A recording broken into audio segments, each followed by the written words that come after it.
So in this next module, we're going to talk about writing sentences that are in parallel structure, so using parallelism.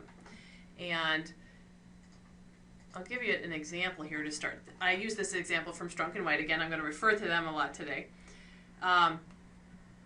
So here's an example of a sentence that's unparalleled, not parallel. Locust denuded fields in Utah. Rural Iowa was washed away by torrents. And in Arizona, the cotton was shriveled by the placing heat. Notice that's unparalleled because all of those items in the list are written in different forms, different structures.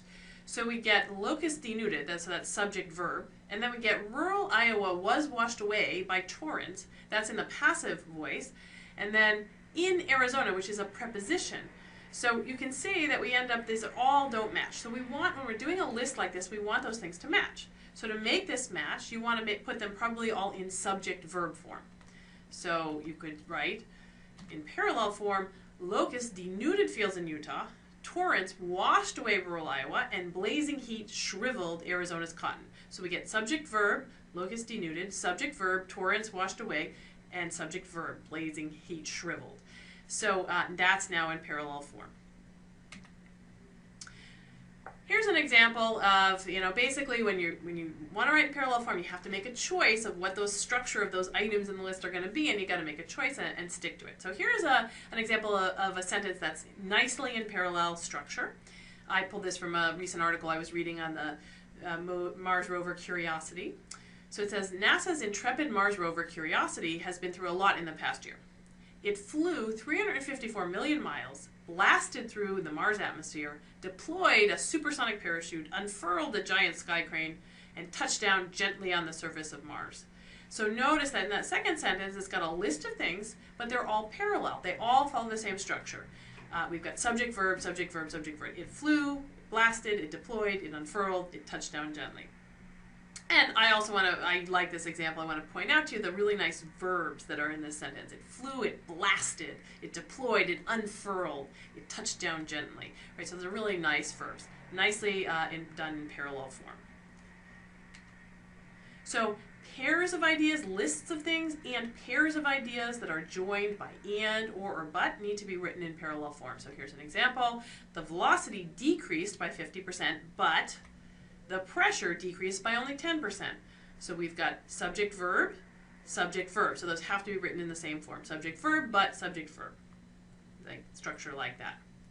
And if you want to read more about this, I'll refer you, especially those of you in the biomedical sciences, to a really good book on scientific writing by Mimi Zeiger called The Essentials of Writing Biomedical Papers.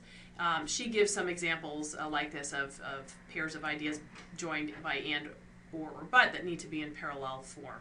And this is a really nice reference. If you've got time to do some extra reading, it's quite a bit longer than Strunk and White, but has some really good information, and I'll be referring to some material from her book throughout this course. Here's another example of pairs of ideas joined by and or but needing to be in parallel form. So you would say, we aim to increase the resolution and to improve picture quality. So notice we've got an and here connecting those two ideas, and they're both an infinitive phrase. So we get infinitive phrase and infinitive phrase. So you have to be careful when you've got pairs of ideas like that to make sure those are in parallel form.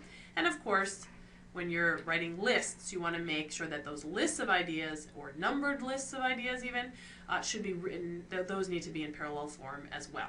And I'll just remind you here, as we talked about in the last module, or 2 modules ago, that if you're writing a list of examples or a list of ideas, and you're not exactly sure how many items to include in that list, default to the rule of 3s. You'll see that there are a lot of these examples I'm going to show you have indeed 3 items. So here's an example of something that's a list of items that is not in parallel form. If you want to be a good doctor, you must study hard, critically think about the medical literature, and you should be a good listener. You can hear that sounds funny when you read it out loud. You must critically think, you should. Right? We need to make these in parallel form. You could say you must study hard, critically think, and be a good listener, or something like that, but they all need to match. So we could change this to make it parallel to, if you want to be a good doctor, you must study hard, listen well, and think critically about the medical literature. I inverted the order a little bit there just so that since the think critically came with medical literature, we could put a little more at the end. But in this case, we've got imperative, imperative, imperative. You must study hard, you must listen well, and you must think critically.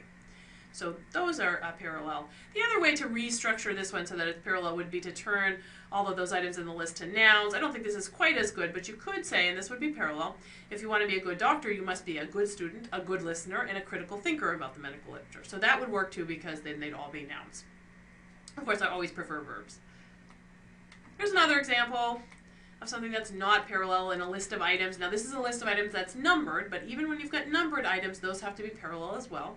So it says this research follows 4 distinct phases. 1, establishing measurement instruments. 2, pattern measurement. 3, developing interventions. And 4, the dissemination of successful interventions.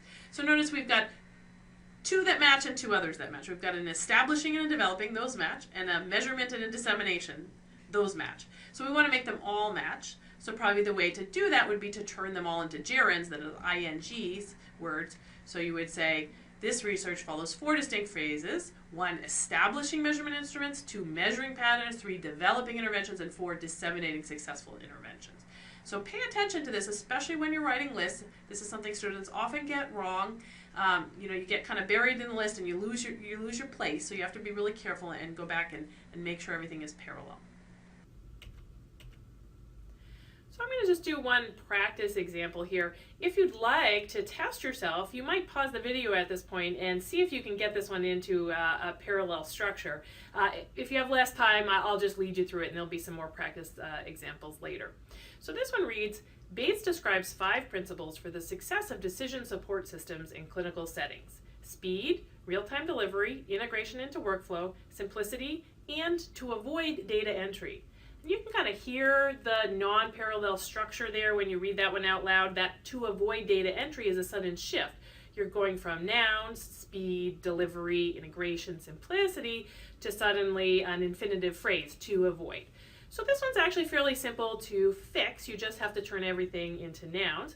So we would fix that one by just saying Bates describes 5 principles for the success of decision support systems in clinical settings: speed, real-time delivery, integration into workflow, simplicity, and the avoidance of data entry. We do have to add some extra words there to get that one into parallel form, but now it is correct and it reads in parallel form. The preceding program is copyrighted by the Board of Trustees of the Leland Stanford Junior University. Please visit us at med.stanford.edu.